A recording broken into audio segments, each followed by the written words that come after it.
हर व्यक्ति को आना चाहिए, जो नहीं आएगा वो पछताएगा, वो देशद्रोही कहलाएगा। हेलो दोस्तों, नमस्कार। आज हम बात करने वाले बाबा बागेश्वर के बारे में। दोस्तों, वही बाबा बागेश्वर जो कि खुद तो एक लग्जरी कार में चलते हैं, लेकिन उनके भक्त को ठीक से साइकिल नहीं ले पाते।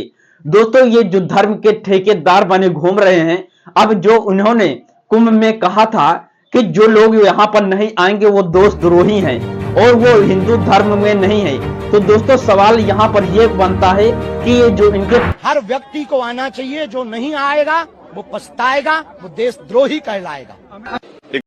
पुरखे खत्म हो गए, ये मर गए, क्या उनको भी ये नहलाने जाएंगे? यानी कि उनका मतलब यह है कि वो देशद्रोही थे और वो हिंदू धर्म में नहीं थे। नमस्कार दोस्तों, मेरा नाम है अजीत रावत और आप देख रहे हैं जनता का हक। दोस्तों, आज मैं चंद्रशेखर आजाद रावण और बाबा बागेश्वर के बारे में बात करूंगा, क्योंकि दोस्तों आप जानते हैं कि इस समय बाबाओं का दौर चल रहा है और जिस तरह की सरकार चल रही है उनसे उनको फुल प्रॉफिट और फुल सपोर्ट मिलता नजर आ रहा है।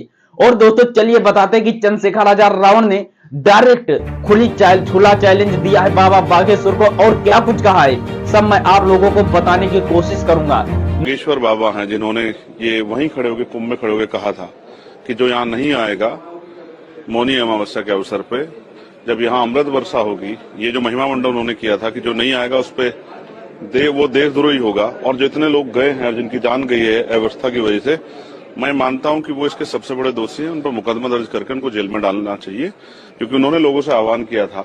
उन्होंने इस तरह का आह्वान किया जिसकी वजह से व्यवस्था बिगड़ी और आज पूरी सरकार को भी, और जिस तरह से लोगों को जनहानि हुई है और लोगों को जो है तमाम तरह से जो है लोगों में भय पैदा हुआ है, ये सब इस तरह के जो हैं जिन्होंने इस तरह की बेवजह की जो अफवाह फैला के लोगों को वहां बड़े पैमाने पर इकट्ठा किया, उन्हीं की देन है। इसलिए मेरी मांग है कि ऐसे धर्माचार्य के नाम पे जो लोग जो जनता को बेवकूफ बना रहे हैं उन पर सख्त कार्रवाई होनी चाहिए। नमस्कार दोस्तों, बता दूं प्रयागराज के महाकुंभ में हुए हादसे को लेकर आजाद समाज पार्टी के राष्ट्रीय अध्यक्ष चंद्रशेखर आजाद ने बड़ा बयान दिया है।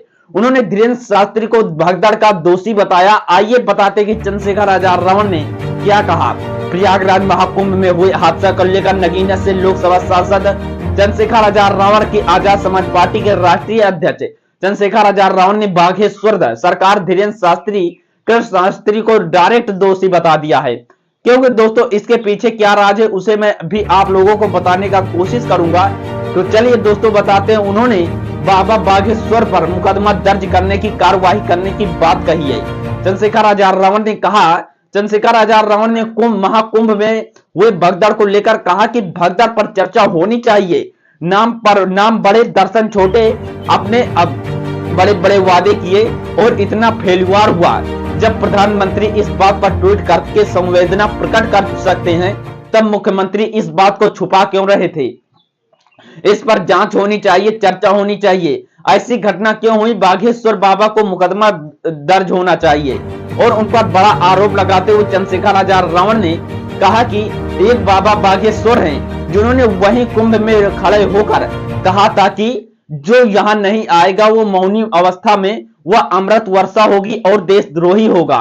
मैं मानता हूं कि जो लोग वहां नहीं जाएंगे, अव्यवस्था की वजह से जिनकी जान गई, उन सभी का जिम्मेदार डायरेक्ट बाबा बागेश्वर है। उन पर मुकदमा करके उन्हें जेल में डाल देना चाहिए। उन्होंने लोगों से आह्वान किया और उनके इस आह्वान की वजह से भीड़ हुई। मेरा मानना है कि ऐसे धर्मचारियों को सख्त कार्रवाई होनी चाहिए। और चंद्रशेखर आजाद रावण ने आगे कहा कि वहां अधिकारियों को आखिर जिसके दबाव में काम कर रहे थे संवेदना प्रकट नहीं कर रहे थे और उन्होंने कहा इस पर अपनी बात नहीं रखते थे। कुंभ के साथ साथ बागपत में भी जैन समाज के श्रद्धांजलियों को कार्यक्रम में 16 से 17 लोगों के जान की खबर आई और उनको क्या मुआवजा मिला। कुंभ में